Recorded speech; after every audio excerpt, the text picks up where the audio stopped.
Welcome back everybody. In this video I wanted to go over the brand new Ungeared Guild War, which I think is it looks pretty sweet, pretty fun. A lot different than the normal pay to win geared Guild War that we always have. One bad thing about the Ungeared Guild War is that the rewards are garbage, but at the very least the rewards are the same for every bracket. So regardless of where you're at, whether you're in the top of the top of the top, like my guild, the best guild on the global server, or you're like literally Iron League, it doesn't matter, everyone will get the same rewards. You'll get your whatever. There's a little bit of gold, doesn't really matter too much, but the main difference is it's ungeared, so there is no pay to win aspect. I mean, obviously there's still going to be pay to win aspects if you have like a bunch of good characters and they're 6/6 and stuff, but generally speaking the most pay to win aspect, which is the multiple gear sets that you need, like 40 plus UARD, good rolls for a bunch of different units, you don't need that for ungeared. So obviously we'll take a look at this, well not this, but we'll enter the battlefield, and you can see we have a bunch of bases, just your normal Guild War stuff, but this time it is actually different. Instead of having like a bunch of buffer bases where one base has a main buffer who will give all the defense teams one big buff, you actually get multiple different ones, so this is a lot more interesting. Think of this as they've basically put geared PvP weekly and monthly rules into this, except it's a bit different because some are really debilitating. Like you see right here, buff cancel, this kind of nerfs like one main there's a lot of teams in Guild War that people use that take advantage of buffs, such as the assault melee team and stuff like that. So buff cancel, this will probably spoil that for you, but that's good because it does incentivize more theory crafting, more team building. But you see the rules here: remove all enemies buffs, decrease damage taken from single target attacks by 30% and AoEs by 20%, and recover 80% of lost HP when surviving an ultimate. So they're trying to shake it up because obviously there is no gear set. So if they didn't have these extra spicy rules, I think it would be very easy clap for people to just attack with their teams manually and just ruffle stomp. So we'll be taking on this base here just because one of my previous guildmates was working on this, so we'll take over from him and we'll finish this up. I'm not going to explain everything. Like if you're not 100% clued into Guild War, you'll probably have no idea what's going on, but the main point is just the gameplay. So you can see here, my opponent does have one unit who has already been defeated, which is Ludo, which of course is very important because when you go into these fights, the defense team is always going to out CC the attacking team. So taking away Ludo is a very big help, because now that my teammate has done that, someone like me can come in and pick apart whoever's left. Will be going after Ram first and then probably Fraugen, and we'll probably just leave Lolly Merlin till last because she's going to be the most difficult to deal with. So let's hop in. Alright, now if I was a narcissist, I would just tell you that Guild War is just glorified 4v4 bot PvP, which let's be completely honest, it basically is. I'm not gonna lie to you, that's basically what it is. But at the very least they do add a bunch of twists and turns to it. So obviously you can see remove all enemies buff effects at the end of allies turn, which means if I was to use something like Liz shield, it would it would be useful for one turn, but not after that. And you can see our gauge is locked because of the boy Fraugen. We're gonna rank up Escanor here, and we're gonna see if we can get rid of that Ram real quick, just to make life a little bit more difficult on the bot on the bot. But pardon me, what can I say? At the end of the day, do keep in mind Guild War is a team effort. You're not just one person trying to get to the top, you're actively trying your absolute best with your 29 other guildmates to try and get the win against another group of 30 individuals. So right here we will just There's not really too much for us to do. I guess we'll just heal and cleanse it, and then we'll stun Lolly Merlin just to not take any extra damage, of course. Get a nice little crit heal on my Liz, very, very good. It's also very important in Guild War, if you have a healer in your team, that you do your absolute best to try and maximize your current team's HP before you go into the next fight, because whatever the HP of your team is when you finish the fight, that's what you're gonna go into in the next game, right? So having your team full HP is going to be very, very important. The card RNG kind of sucks here, but at the end of the day, that is okay. You know, my opponent isn't in the greatest position in the world. We don't have any Escanor cards, which, you know, by all means, it's still it's still RNG. You know, it's basically PvP without the real player interaction. But as I said, what can you do? We've drawn a list stun every single turn, but we are going to diverge our focus to Fraudrin here, because of course I do not want to take this ultimate to the face. Ooh, very nice crit there from Escanor, you love to see it. Hopefully we can get some more king heals before the end of the fight, and hopefully Lolly Merlin attacks the hell out of me so she can take a bunch of reflect damage. Still no extra cleanse card from King. I mean, maybe we don't even need it, to be fair. Ooh, ooh, please die. Ooh. And she is dead. We don't get the cleanse though, unlucky. Not the cleanse, sorry, the reflect heal, because of course I was infected. But we will be able to get it here, so hopefully we can just get a Gotha rank up or a King cleanse. That we can, you know, rank up into a heal and go into the next fight. At this point it's just you know, do I want to, is damage control? No, not even damage control, just honestly just like, you know, wrapping up the fight. Gonna rank up King here. We're going to heal, petrify the Fraudrin, and then I'll just wait to get some Escanor cards, and then we'll use Liz ultimate, get to full HP, and then we can continue into the next game. We get a crit heal on my Liz there, very, very, very good. And okay, well, seems like this fight is wrapped up. Let's move on. Alright, moving into the next game, you'll probably be able to understand why I picked the team that I currently have, because my opponent's next team was mono red, so you know, luckily having 3 blues will be helpful.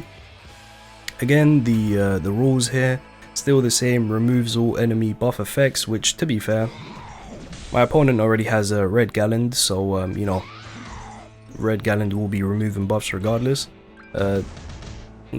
My Gotha kinda got fried there, which is to be expected. You know, if you do play Guild War, you will absolutely understand that type disadvantage, it gets you absolutely fried, and I mean that. You get absolutely fried, mainly because the defense teams are allowed to have links, whereas you are not, so you miss out on a bunch of basic stats simply by design. That was probably not the greatest call in the world, only 1 card there, but I think I'm gonna, who do we want to go for? Who is most dangerous? I think Zeldris. I think Zeldris is definitely the most dangerous, and the reason I say that is because Zeldris indirectly is just buffing everyone else. Him plus Galland is a 12% stat buff to Sariel and Rem, so I am going to do my absolute best to try and get this man out. My Gotha is doomed, you know, it is what it is. Like, there's literally 4 red, like Gotha, you know, like, it's GG for the boy Gotha regardless of what I do. So let's see what we can do with Escanor here. Very nice, and then the next hit should be able to kill him. This will be very, very useful. If my team can't beat this, then whoever is after me should be able to. Obviously Guild War, you go back and forth, you know, sometimes you might want to finish off a base by yourself, sometimes it might be better off for you to leave the current base you're attacking for someone else to take over and finish it for you. So there's a lot of stuff you can plan towards. Honestly, if we just do this.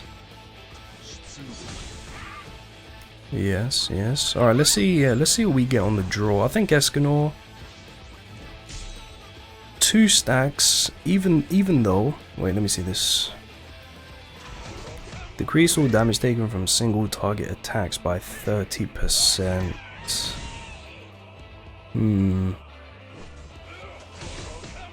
I'm thinking if it's worth to use Escanor Ultimate on Galland or use it on something. Galland has Ultimate. I think we absolutely have to use it on him. I don't think we have another choice. And then we will put up a Liz shield and stun. If my Liz can survive. Oh, very nice. Oh, very nice. If the girl Liz can survive here, if I can get into the next game with 3 units, I might be able to take out one enemy from the next the next defense team that I attack. So hopefully that is the case. We're going to use this here for that full heal. We're just going to stun Petrify Sario. If I had a shield, I would have used it and hoped that Sario attacks into it, but you know, we didn't have one, so you just gotta make do with what you get. But yeah, wow, we are able to take care of the mono red, losing only Gotha, which, you know, to be fair, is kind of expected, you know. Okay, that was a very bad idea. That was a very bad idea from me. I completely forgot. I should not have used that King Ultimate, because now it's just set me back a few turns. I think we can get this done next turn though. I think we can get this done. We can get some more Escanor cards. I might regret using that. Maybe I do, maybe I don't. Who knows? Let's do this. Get Liz Ultimate again, just so I can cheese the HP. Yeah, if I use this Escanor card, probably wouldn't have killed him, so it's fine. Sario gonna ult me, but protection. Oh wow, that actually hit very hard. Jesus. Okay. Okay, buddy. He has a level 3, so I'm not gonna risk that. We'll just do this. And yeah, this fight took a little bit longer than I hoped. I thought we'd be able to wrap up the fight in a few turns before, but I did make a big mistake by using King Ultimate super early when I should have kept in mind the rules, but you know, here's what it is, it's fine.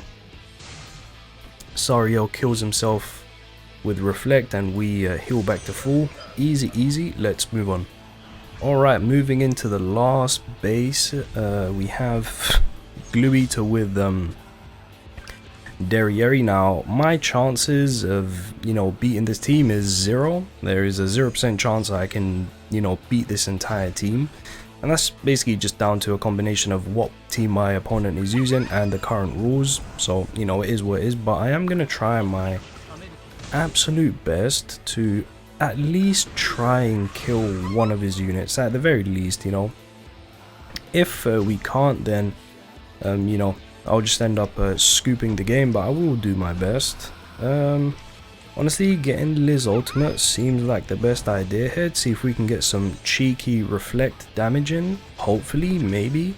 Or perhaps, ooh, we can get Escanor Ultimate. We can get Escanor Ultimate. Need to be aware of Derriere passive, of course. Don't want to attack her 3 times, because that will trigger. Ouch. Okay. Now, who would be most useful to kill? Definitely my opponent's Escanor. Definitely.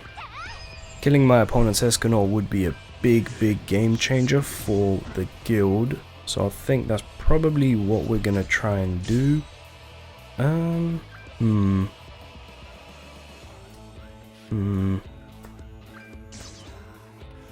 Escanor gets ranked up.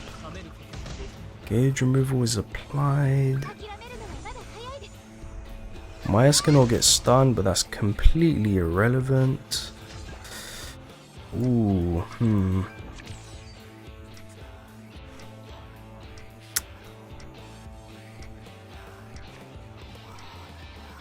I'm gonna risk it, and then I'm gonna. I mean, we trigger Derriere passive regardless.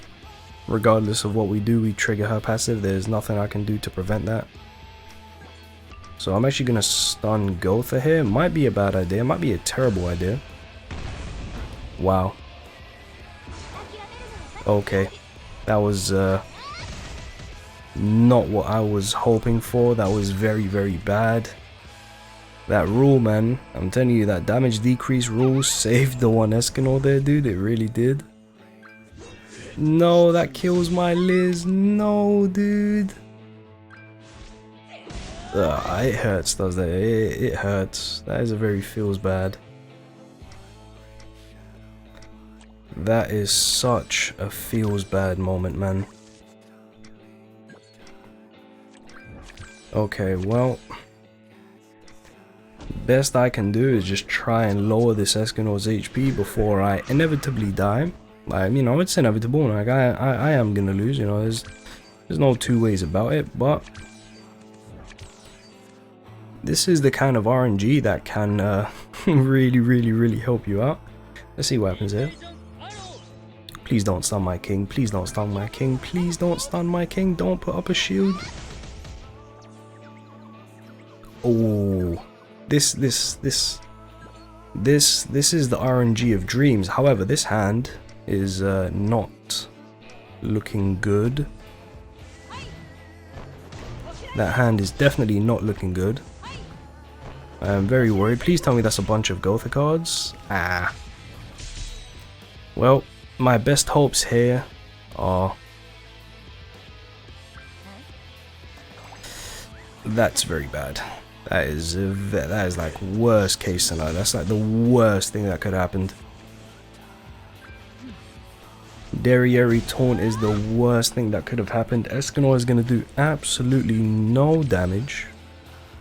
Absolutely no damage.